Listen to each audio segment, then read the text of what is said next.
முதலாவதாக ஜனாதிபதி அனுரகுமார் திசாநாயக்க அவர்களுடைய வடக்கு விஜயம் தொடர்பான செய்தி குறித்து பார்க்கலாம். இன்றைய தினகரன் பத்திரிகையினுடைய பிரதான தலைப்புச் செய்தி, அரசாங்கமும் இடமளிக்காது மக்களும் ஒத்துழைக்க வேண்டும், இனவாத அரசியலுக்கு இனிமேல் இடமில்லை, முல்லைத்தீவில் ஜனாதிபதி அனுரகுமார சூளுரை என்பதாக இன்றைய தினம் தினகரன் பத்திரிகை அந்த செய்திக்கு தலைப்பெற்றிருப்பதை பார்க்கலாம். அதே போல இன்றைய தினக்குரல் பத்திரிகையினுடைய பிரதான தலைப்புச் செய்தியும் அதனை அடிப்படையாக வைத்து வெளியாகிறது.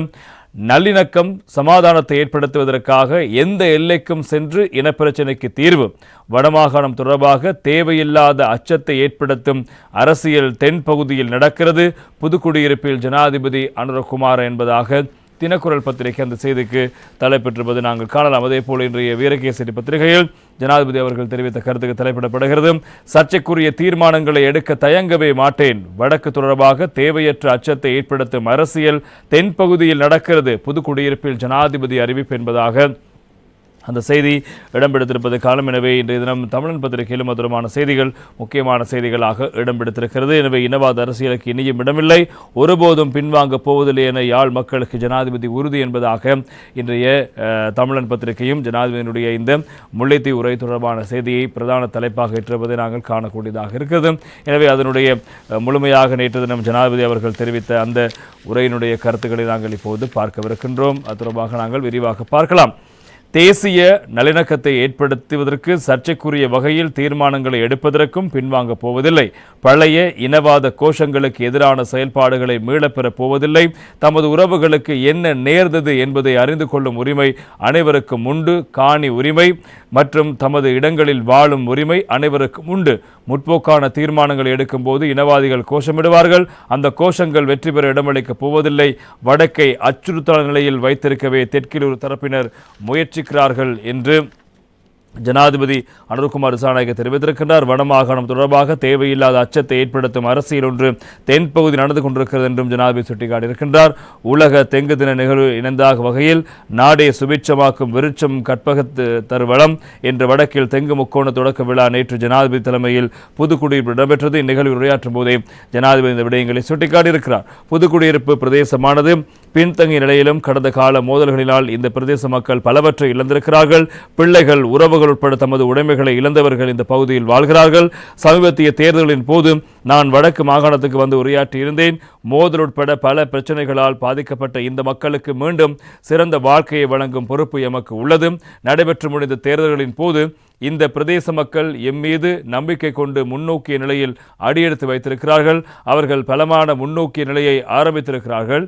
எம்மீதான மக்களின் நம்பிக்கையை பாதுகாத்து அதனை வெற்றி பெற செய்வது எமது பொறுப்பாகும். அதற்கு பல துறைகளூடாக நடவடிக்கைகள் ஆரம்பித்திருக்கின்றோம். முதலாவதாக இந்த பிரதேச மக்களின் உரிமைகள் பாதுகாக்கப்பட வேண்டும். காணி உரிமை, மொழி உரிமை, கலாச்சார உரிமை ஆகியன உறுதிப்படுத்தப்படும். காணாமல் ஆக்கப்பட்ட தமது உறவுகளுக்கு நேர்ந்தது என்ன என்பதை அறிந்து கொள்ளும் உரிமை அவர்களுக்கு உண்டு. இவை அனைத்தையும் அடிப்படை உரிமைகளாக பார்க்கின்றோம். ஆகவே இந்த உரிமைகளை பாதுகாப்பதற்குரிய நடவடிக்கைகளை ஆரம்பித்திருக்கின்றோம். இந்த மக்களை பொருளாதார ரீதியில் மேம்படுத்த வேண்டும். கடந்த கால மோதல்களினால் இந்த பிரதேச மக்களின் பொருளாதார முன்னேற்றம் முடக்கப்பட்டிருக்கிறது. ஆகவே அவர்களுக்கு பலமான பொருளாதார சூழலை ஏற்படுத்தி கொடுப்பது அரசாங்கத்தின் கடப்பாடாகும். பொருளாதார முன்னேற்றத்திற்காக தேசிய மட்டத்தில் பல திட்டங்களை ஆரம்பித்திருக்கின்றோம். வடக்கு மாகாணத்தை கேந்திர மையமாக கொண்டும் புதிய பொருளாதார வலயங்கள், சுற்றுலாத்துறை மேம்பாடு, விவசாயத்துறைக்குரிய வளங்கள் காணப்படுகின்றன. எனவே வடக்கு அபிவிருத்தியின் பிரதான அம்சமான தெங்கு அபிவிருத்தி காணப்படுகிறது. இந்த ஆண்டு 16,000 ஏக்கர் நிலப்பரப்பில் தெங்கு பயிற்சிகை மேற்கொள்ளப்படும். சுமார் 12,000 குடும்பங்கள் இத்திட்டத்தில் உள்வாங்கப்படுவார்கள். எனவே கலாச்சார அடிப்படையில் இரு தரப்பினரும் ஒன்றிணைய வேண்டும். அதற்காக தேசிய தினம் கொண்டாடப்படும். பிரிந்திருந்த மக்களை ஒன்றிணைப்பதற்கு உரிய நடவடிக்கைகளை மேற்கொண்டிருக்கின்றோம்.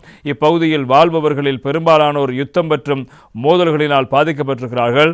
பல ஆண்டு காலமாக ஆயுத முனையில் போராடி இருக்கின்றோம். அது இந்த நாட்டின் கொடூரமானதாகும். எனவே அதனால்தான் மக்கள் பிரிந்து சென்றார்கள். இந்த சூழலில் இனவாதம் தோற்றம் பெற்றது. வடக்கிலும் தெற்கிலும் அதிகாரத்தை கைப்பற்றும் பிரதான வழியாக இனவாதம் காணப்பட்டது. இந்நிலைமையை தான் மக்கள் நடைபெற்று முடிந்த தேர்தல்களில் தோற்கடித்தார்கள். இனவாதிகள் தாம் இழந்த அதிகாரத்தை மீண்டும் கைப்பற்ற வடக்கிலும் தெற்கிலும் இனவாதத்தை பரப்ப முயற்சிக்கிறார்கள், திணறுகிறார்கள். இனவாத அரசியல்வாதிகள் ஒருபோதும் பொதுமக்களுடன் சேவையாற்ற மாட்டார்கள். தோல்வியடைந்த சக்திகள் மீண்டும் தலைதூக்க இனவாதம் என்ற ஆயுதத்தை பயன்படுத்துகின்றன. இந்த நாட்டில் இனவாதத்துக்கு இனி இடமில்லை. நாட்டு மக்களுக்கும் இனவாதத்தை புறக்கணிக்க வேண்டும். எனவே வடக்கு தொடர்பில் தெற்கில் ஒரு தரப்பினர் விசேட கவனம் செலுத்தியிருக்கிறார்கள்.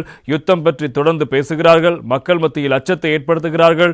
கொழும்பில் ஆயுதம் கைப்பற்றல், துப்பாக்கி பிரயோகம் இடம்பெறுவதை சாதாரணமாக பார்க்கிறவர்கள் வடக்கில் அவ்வாறு இடம்பெற்றால் அது யுத்தத்துக்கான அறிகுறி என்று குறிப்பிடுகிறார்கள். வடக்கில் என்றும் யுத்தம் என்ற அச்சத்தை ஏற்படுத்தவே ஒரு சில அரசியல் தரப்பினர் தெற்கில் உள்ளார்கள். வடக்கு தொடர்பில் தவறான நிலைப்பாட்டை ஏற்படுத்துகிறார்கள். வடக்கில் இனி யுத்தம் என்பதொன்று தோற்றம் பெறாது என்ற நிலையில் இருந்து கொண்டு செயற்படுகின்றோம். அதுவே எமது பிரதான இலக்கு. தேசிய நல்லிணக்கத்தை உறுதிப்படுத்துவதற்கும் சர்ச்சைக்குரிய வகையில் தீர்மானங்களை எடுப்பதற்கும் பின்வாங்க போவதில்லை. பழைய இனவாத கோஷங்களுக்கு எதிரான செயற்பாடுகளை மீளப்பெறுவதில்லை. எனவே மீளப்பெறப் போவதில்லை. தமது உறவுகளுக்கு என்ன நேர்ந்தது என்பதை அறிந்து கொள்ளும் உரிமை அனைவருக்கும் உண்டு. காணி உரிமை மற்றும் தமது இடங்களில் வாழும் உரிமை அனைவருக்கும் உண்டு. முற்போக்கான தீர்மானங்களை எடுக்கும் போதுதான் இனவாதிகள் கோஷமிடுவார்கள். அந்த கோஷங்கள் வெற்றி பெற இடமளிக்கப் போவதில்லை. நாட்டு மக்கள் மத்தியில் சட்டவாட்சி தொடர்பில் முரண்பட்ட தன்மை காணப்பட்டது. முறையான செயலொழுங்கு ஊடாக சட்டத்தின் முன் அனைவரும் சமம் என்பதை உறுதிப்படுத்தி இருக்கின்றோம். பொருளாதார மற்றும் சமூக முன்னேற்றத்திற்காக எடுத்துள்ள முற்போக்கான தீர்மானங்கள் வெற்றி பெறச் செய்ய அனைவரது ஒத்துழைப்பு அவசியமாகும். தனிப்பட்ட முறையில் எதனையும் செய்ய முடியாது. அனைவரும் ஒன்றிணைந்தால் மாத்திரமே நாட்டை கட்டியெழுப்ப முடியும். வடக்கு கிழக்கு தெற்கு மற்றும் என்று வேறுபடாமல் அனைவரும் ஒன்றிணைய வேண்டும் என்று அழைப்பு விடுப்பதாகவும் ஜனாதிபதி அனுரகுமார் திசாநாயக்க இவ்வாறு நேற்று முல்லைத்தீவில் இடம்பெற்ற இந்த தெங்கு முக்கோண வலய அங்குரார்பன் நிகழ்வில் கலந்து கொண்ட போது தெரிவித்த கருத்தும் பிரதானமாக இருப்பது நாங்கள் காணக்கூடியதாக இருக்கிறது.